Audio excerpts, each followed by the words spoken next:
Let's go ahead and learn everything we need to know about strokes for our Medsurg or Adult Health RN nursing course, and of course for the NCLEX. Let's start with some very basics. A stroke, also sometimes called a brain attack, that's newer language now, similar to a heart attack, is also referred to as a CVA or cerebral vascular accident. Let's start with pathophysiology. Pathophysiology of stroke depends on what type of stroke, because there are two different types of stroke. The first type is called ischemic, and that's the vast majority of all strokes. And ischemic is where there's a clot, just like in a heart attack. A clot can be either a thrombus, a blood clot, or it can have some plaque to it, different types of ways that there's a clot. But a clot in the brain is an ischemic stroke. That's about 80 to 85% of all strokes. Some books say as high as 90% of all strokes are ischemic. The other type of stroke is hemorrhagic stroke. This is much less common, 10 to 20% of all strokes. And this is where there's a brain bleed, where there's a rupture of a blood vessel in the brain, and that causes a bleeding in the brain. Both of these cause neurological symptoms that we're going to get to in just a minute, and both of these are considered to be strokes. Now let's look at the signs and symptoms. The signs and symptoms are going to vary widely among the different types of stroke, whether it's ischemic, whether it's hemorrhagic, and whether it's left-sided or whether it's right-sided. But let's begin with the universal signs and symptoms of a stroke, and those are used by the acronym FAS and then T, so FAST, face, arm, speech, and time. But let's look at this. Sudden onset of one-sided unilateral weakness and speech difficulty, with or without speech difficulties. But these are the classic signs of a stroke. If there's a sudden onset of one-sided, one side of the body, the right arm and leg, left arm and leg, left arm, the right arm, etc., or speech difficulties, sudden onset that this patient suddenly can't talk or suddenly has speech difficulties such as slurring their words. Those are the classic warning signs of a stroke, and that's what's most likely to be on your exams. I did put the word ipsilateral in here, and I want to talk about that just for a second. When we talk about assessing a patient who's having a stroke, sometimes even at the RN level, you could be tested on determining whether the patient's having a right-sided stroke or a left-sided stroke, meaning is that clot or is that bleed in the right side of the brain or the left side of the brain. Let's talk about that for just a minute. First of all, whatever side of the brain the stroke is on, the symptoms will be on the opposite side. That the fancy medical word there is ipsilateral, and that's the first thing you need to know. So if a patient's having a right-sided stroke, then they're going to have left-sided symptoms such as left side facial droop, left arm weakness, left leg weakness. That's the first thing. Second of all, if a patient is having, if you're trying to determine on a test question, left-sided versus right-sided stroke, first of all, what I just said, don't forget to look at that first. If it shows left-sided symptoms, you know that means a right-sided stroke.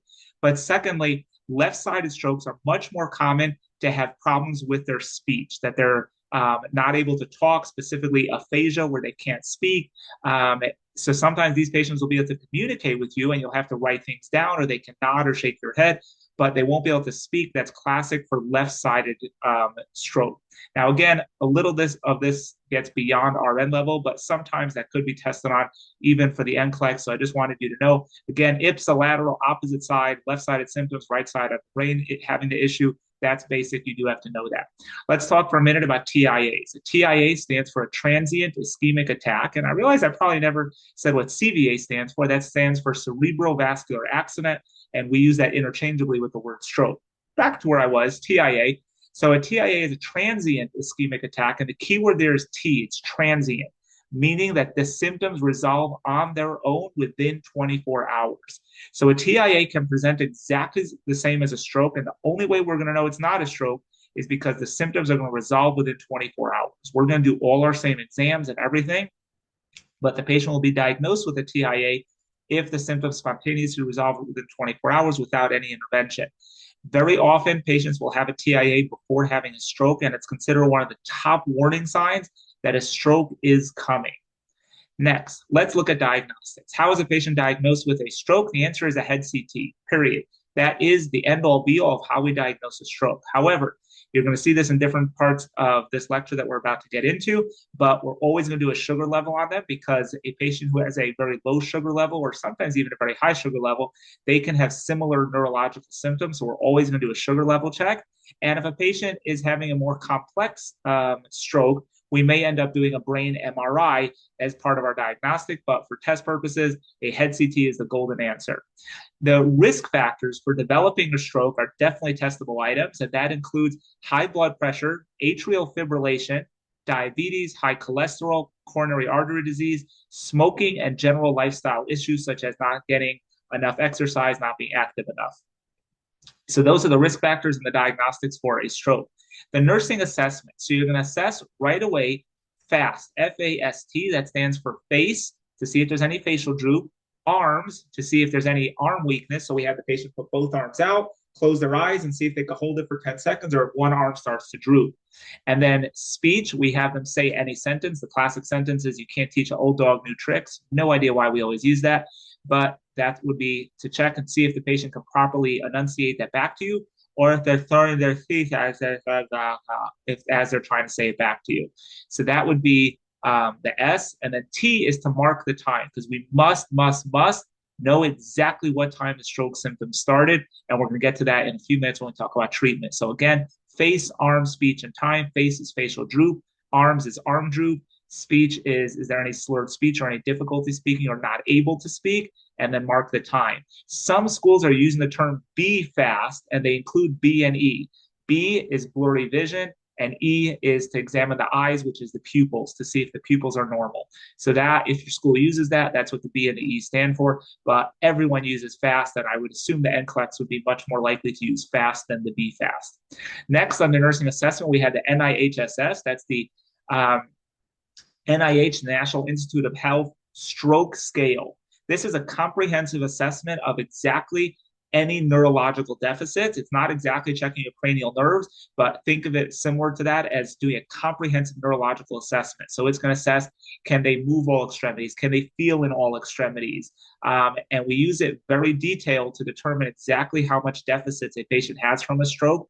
And if they do have any deficits, then we're going to trend it by constantly checking, let's say every 4 hours or every day or whatever stage the patient's at, to see how their NIHSS is doing, usually referred to as just as an NIH scale. So that's what the NIHSS is. Risk factors, you're going to assess if the patient has any risk factors for a stroke. So again, both for test purposes and for real life, if the patient comes in and they're having signs of a stroke, you're going to see if they have any of those risk factors, because that just makes your likelihood of having a stroke even higher. You're going to assess their mental status to be able to tell how the patient's doing, especially since a decreased mental status is a really bad sign of a patient developing a more complicated stroke. And finally, you're going to assess the pupils. Like we said, if you're doing the BFAST, that would already be included in it.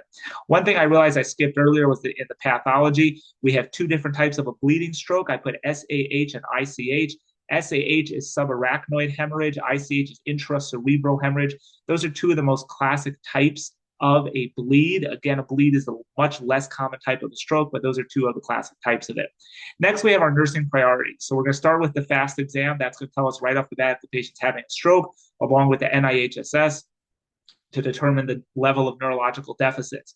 Obviously, along with that is getting the patient to a CT. That's not really, the ordering it is not going to be in your job, but for RN testing purposes, nursing priorities, we want to make sure that the patient is getting off to that CT as soon as the doctor orders it. We're going to monitor their airway and breathing and their blood pressure, because all of those can be affected by a stroke. We're going to monitor their mental status to make sure it's not decreasing, and if it is, we're going to act appropriately. We're always going to have these patients NPO for 100 reasons, but if nothing else, the fact that because they're having neurological deficits, no stroke patient, rule of thumb, no stroke patient is ever allowed to eat anything until they have been cleared by speech therapy from what's called a swallow study. That's where they determine that the patient still has the ability to swallow, and for whatever they're swallowing to correctly go into their esophagus versus going into their trachea, into their windpipe, which would end up in the lungs, and then the patient can aspirate. Aspiration is a common, not common, but is a complication of a patient having a stroke, where the patient aspirates because they lost that ability to swallow properly. So something that they're swallowing, whether it's food or whether it's vomit, it ends up in the lungs, and that causes aspiration or aspirational pneumonia, which is a really big deal in healthcare. So all these patients, we're going to monitor their mental status, but even if they seem just peachy, you are still making them NPO, because that, or you're going to follow the NPO designation that the provider puts in. That's a doctor's order. You're going to follow that until the patient has a swallow study. Those are done by speech therapy, and they're the ones who will clear the patient that, yes, they're able to swallow. You're going to check the glucose. We mentioned the importance of that because the symptoms of a abnormal glucose can be the same as the symptoms of a stroke. So we're going to monitor that. You're going to make sure you know the last known normal. We're going to talk about this in just a minute, but the primary treatment is time bound, time sensitive, meaning that the treatments that are available to the patient depends on how soon after stroke we're dealing with this. Is this a stroke that happened an hour ago or a day ago? So we must know the last known normal. And let me be crystal clear on this for real life purposes. You absolutely must have a confirmed 100%. Not I called grandma last night to say goodnight and she said goodnight. And so that's counted as last known normal. That doesn't count if it was just a good night. Last known normal means confirmed the patient was talking, the patient was visited by a relative or family or was witnessed by coworkers, whatever it is. But we need to actually know someone saw them okay before we call that the last known normal. You could get yourself in a lot of trouble if you say, oh, well, they told me they called last night, so I'm guessing that was around dinner time, 7 o'clock, and really last night was 3:30 because that's when grandma eats dinner. So we have to make sure we have that confirmed. Lastly, under nursing priorities, I'm going to be doing a thrombolytic checklist. We're going to talk about thrombolytics in just a minute.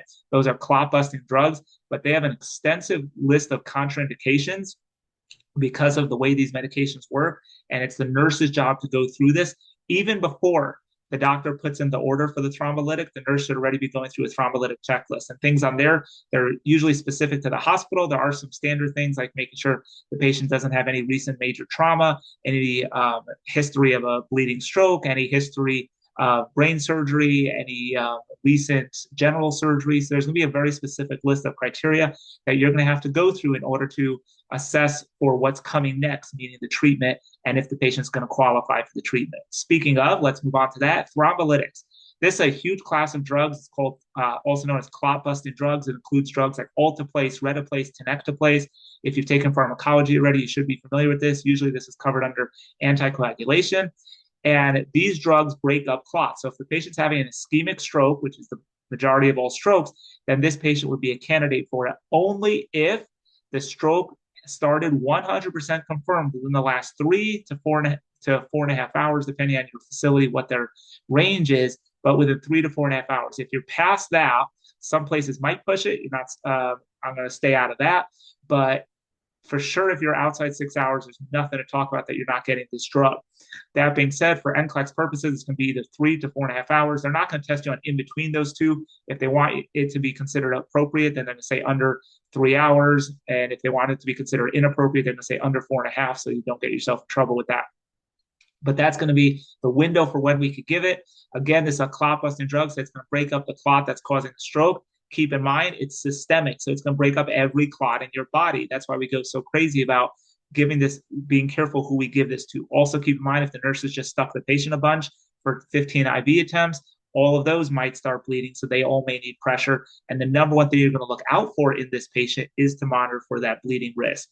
If the patient's not able to get a clot-busting drug, the thrombolytics, or if it didn't help, because it doesn't always work, then the next option is mechanical thrombectomy. Mechanical thrombectomy is where the patient goes, very similar to the cath lab with the heart, when a patient's having a heart attack. In this case, when the patient's having a stroke, they go to the neurological cath lab, and they go into the brain, and they pull out the clot directly.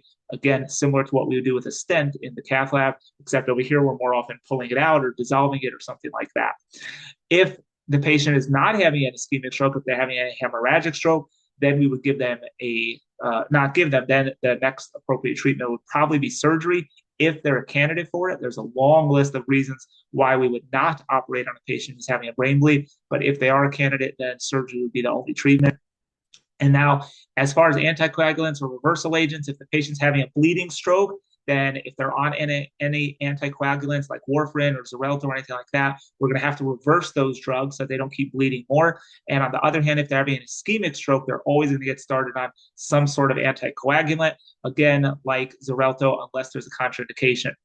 Finally, let's move down to client education. The first thing is going to be medication education on any new prescriptions that they have. You're also going to educate them on dealing with any long-term deficits that they have. If they're unable to get dressed or do their ADLs because their right side has no strength anymore, they can't move their right side, then you're going to have to educate them on how to deal with their ADLs or referring them to appropriate facilities or helping with that transition. Also, you're going to educate them on lifestyle changes. I work for a cardiologist, and anytime a patient came with a heart attack, he asked, "Do you smoke?" And if they said yes, he said, "Not anymore." Same thing here. You are absolutely going to be educating on lifestyle changes. This is the biggest wake up call they can get. There is no more smoking. They have to be working on diet and exercise. Finally, let's look at complications. The number one complications of stroke, in fact, the number one cause of chronic disability in the United States is stroke. So long-term deficits, long-term disability is going to be the biggest thing you're going to be dealing with in the recovery of a patient that's having a stroke in terms of dealing with what they can't do now. If it's that their speech is slurred, is it that they can't see one direction? If it's that they can't move their right arm, right leg, etc., you're going to have to educate the patient on how to deal with that, and that's the complication.